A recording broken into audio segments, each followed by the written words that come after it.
The dream. Toad was asleep, and he was having a dream. He was on a stage, and he was wearing a costume. Toad looked out into the dark. Frog was sitting in the theater. A strange voice from far away said, "Presenting the greatest toad in all the world." Toad took a deep bow.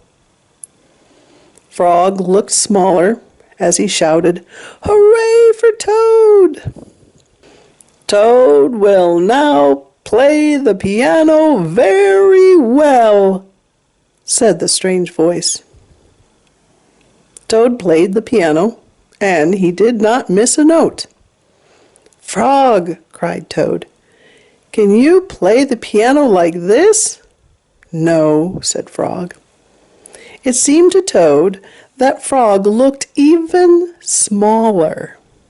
"Toad will now walk on a high wire, and he will not fall down," said the voice. Toad walked on the high wire. "Frog," cried Toad, "can you do tricks like this?" "No," peeped Frog, who looked very, very small. "Toad will now dance, and he will be wonderful," said the voice.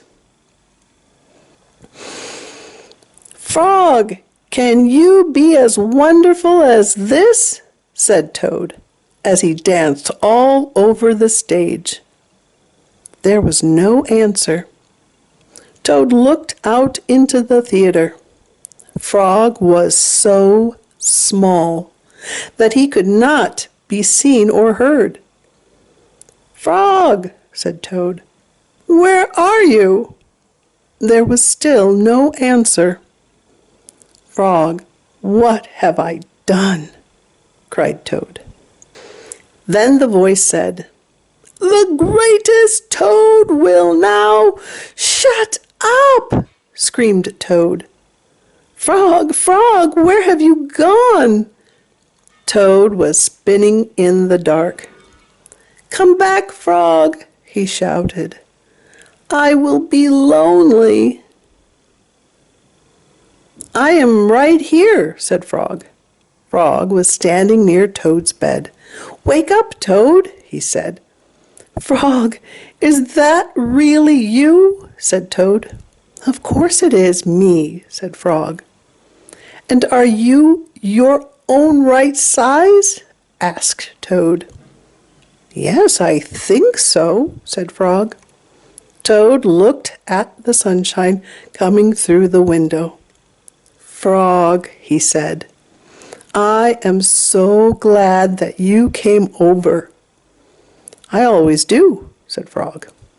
Then Frog and Toad ate a big breakfast, and after that they spent a fine long day together.